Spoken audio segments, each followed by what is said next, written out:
interesting is that we now have an app which can tell you exactly which number you are. And so what number are you? Have you done that? I haven't checked.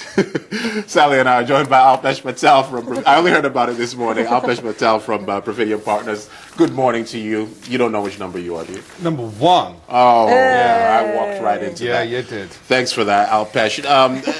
Qantas back in the air.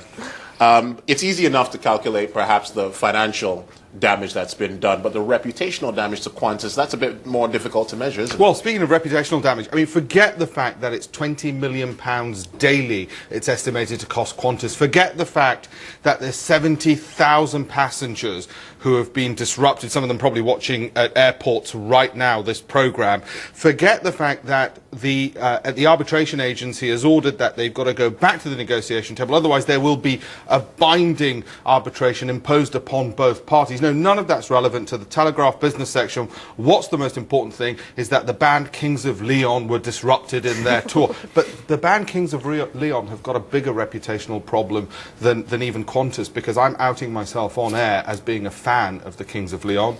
Went to see them in Abu Dhabi. That's a bigger problem their band drummer needs to tweet about now.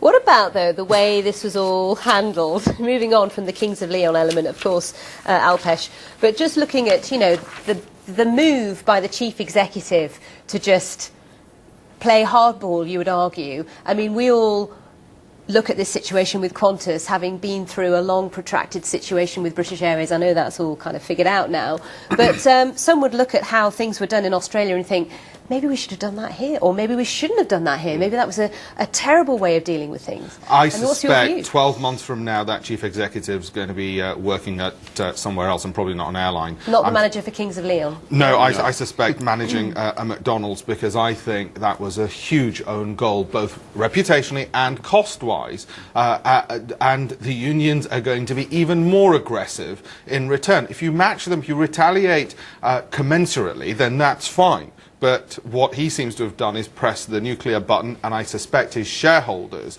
are going to be a bigger problem for him than the unions are. But I suppose it's worth mentioning that this comes during a period where no-frills airlines in Asia are doing quite well. They're challenging these big long-haul organizations, and so with something like this happening at this time, obviously looking down the road, it's going to be incredibly difficult. It's never a good time for airlines to be not to be getting in revenue, because the massive cost base that they have, and Warren Buffett's one of those investors who says he'd never go anywhere near airlines because they have such huge capital expenditure. But that's the tricky thing, isn't it? Because many would argue for the CEO of Qantas and for the CEO of big, previously national airlines or whatever, that they're in a no-win situation when it comes to negotiating and trying to sort out these deals that were made many, many years ago for cabin crew and others.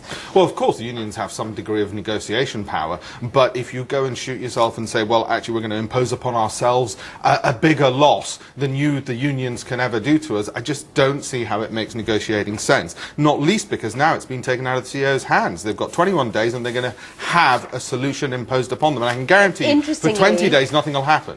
Both sides, though, in this argument are saying it's a victory for them at the moment, aren't they? Which is always the way, isn't it? I suspect it's more a victory for the passengers, probably. I think that's the best way of putting it. Well, they get to watch us at airports. Not the Kings of Leon, though, who are stuck. But anyway, moving on. To the Times, and a disturbing rise in cyber attacks. And I suppose what's interesting about this is not just the fact that it's happening, and it has been happening. How do you respond to something like this, besides pulling up your cyber defenses? Even if you know who it is, what are you going to do? You go on the offensive, and that's what the Foreign Secretary... launch another cyber attack yourself. Yes, well, it's what the Foreign Secretary has said between the lines a couple of weeks ago, that Britain no longer will be simply looking to defend itself against governmental and non-governmental cyber attacks. They will be looking at offensive weapons and retaliating.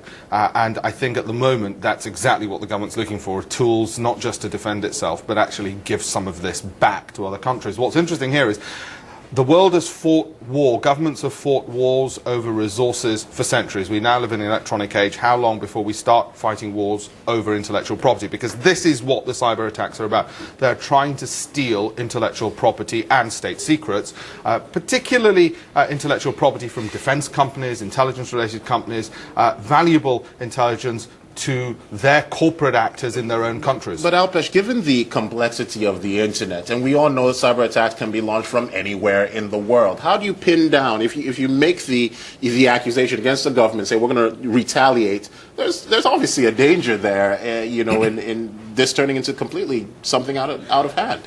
From my limited knowledge of this area, what tends to happen is that these need to be relatively sophisticated actors to be able to do this, the number of resources that they have at their disposal, and so it becomes relatively straightforward to work out that it's not just a bloke in a garage. But they're saying here, you know, new techniques are adopted every day. That's the issue. It's new techniques. It's very hard to pin down and figure out what's going on.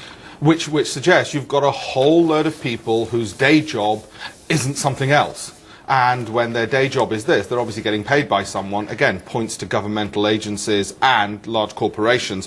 And it is the battle for intellectual property, because that's where wealth is created, and Britain has a heck of a lot of intellectual property. And I think we'll rue the day if we don't take notice of just what a threat this is to national security, because now we're talking about economics being a threat to national security, not just merely terrorism, but actually our economic well-being. And, as I say, I don't think it'll be long before warships and physical assets are moved, maybe a decade from now, 15 years from now, over these kinds of electronic sabotage techniques. Let's, talking of economic well-being, look at what's being said about Greece today in the international press, because every day there's an angle on the situation in Greece, and it says here, you know, anger rises after the debt agreement. Growing numbers of Greek people worry that sovereignty is being ceded to foreign lenders. Well, it's a bit of a given, really, isn't it, in the situation they're in? The Greek president in this newspaper article is absolutely furious because he was called a traitor by some of the protesters. And this is a man who said, listen, I fought the Nazis during the Second World War. And remember, the backdrop of this is October the 28th is when they celebrate their resistance during the Second World War to the Axis powers, specifically to the Germans. So they see this as the younger protesters are clearly ignorant of history and what their president did. What infuriates me about this is, okay, Greece, the rest of Europe's done their bit now. We wiped off 50% of your debt. Now, stop whinging. Start working harder and start working longer. How much more do you want? Do you want it all wiped? It is your debt. It's not as if the Germans... You're saying they should be grateful.